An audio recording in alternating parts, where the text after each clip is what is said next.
Packet condom चाहिए, जहां पर सोहन जो है रूपा को अच्छे से जानता था। तो जब वह कंडोम की डिमांड करती है तो वो उसकी तरफ देखता है कि ये तो विधवा है, लेकिन उसका काम था सामान देना।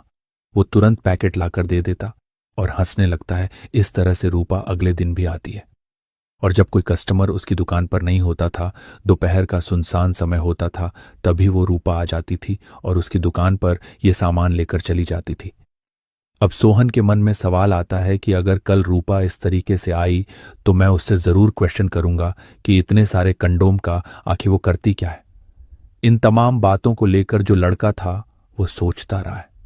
अगले दिन जैसे ही सुसान का समय हुआ, दुकान पर कोई कस्टमर नहीं था। मौका देखकर रूपा फिर आ गई। जब रूपा दुकान पर आई तो लड़का ने पैकेट देने से पहले रूपा से कहा कि चाची, मैं आपसे एक सवाल पूछना चाहता हूं। क्योंकि वो रिश्ते में उसकी चाची लगती थी तो रूपा हंसने लगी, बोली, पूछो, क्या बात पूछनी है। तो रूपा भी अच्छे से जानती थी कि ये क्या पूछने वाला है। तो लड़का कहता है कि आप बुरा मत मानिए, लेकिन आप इतने सारे कंडोम का आखिर करती क्या है। तो जो महिला है वो हंसने लगती, कहती है, अगर तुम्हें ये राज जानना है कि मैं इतने सारे कंडोम का क्या करती हूं तो तुम्हें कल रात 10 बजे मेरे घर आना होगा। इसके बाद दोस्तों लड़का बहुत खुश हो जाता है, क्योंकि उसे उसका राज जानना था कि आखिर यह महिला करती क्या है। अब इस तरीके से जब अगला दिन आता है, मेडिकल स्टोर पर लड़का दिन भर रूपा को ताकते रहता है। रूपा अपने कामों में व्यस्त रहती है।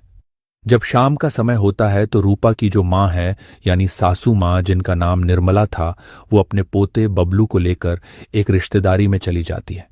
क्योंकि वहां शादी का फंक्शन था, रूपा कपड़े की दुकान की वजह से जा नहीं सकती थी, तो वो 2-4 दिन के लिए चली जाती हैं।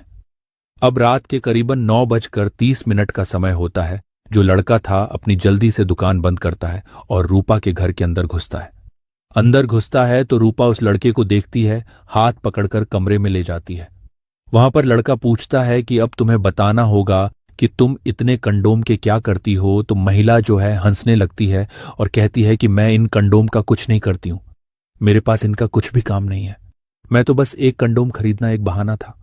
दरअसल मैं तुमसे प्यार करती हूं और तुमसे मिलने के बहाने तुम्हारी दुकान पे आया करती थी। लड़का जब ये बात सुनता है तो वो खुश हो जाता है। वो रूपा को अपनी बाहों में भर लेता है। कहते हैं, जब जिस्म की आग भड़कती है तो इंसान होश और हवास सब खो बैठता है। रूपा और सोहन के बीच भी कुछ ऐसा ही होने लगा। रोज रोज की नजरों की बातें अब जिस्मानी चाहत में बदलने लगी थीं। एक दिन ऐसा आया जब दोनों ने सारी हदें पार कर दी। जिस्म सार कर एक दूसरे में ऐसे लिपट गए जैसे बरसों की प्यास एक ही पल में बुझानी हो। हवस का खेल ऐसा चला कि उन्हें कुछ भी होश नहीं रहा। रूपा, जो सालों से अकेली थी, उसे वो सुख मिला जो उसने कब का खो दिया था।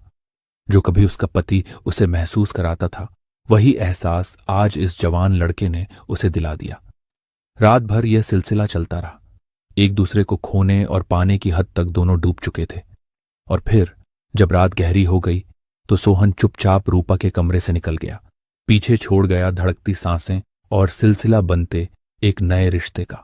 अब इसी तरीके से दोस्तों 2-4 दिन तक, जब तक निर्मला उनके घर पर नहीं थी, यानी कि रूपा की सास, तब तक इसी तरीके का हवस का खेल चलता रहा। किसी को कानो कान कोई खबर नहीं हुई। लेकिन दोस्तों, जब निर्मला की सास 4 दिन बाद आ जाती है, जहां पर रूपा का मिलना बहुत मुश्किल हो जाता है,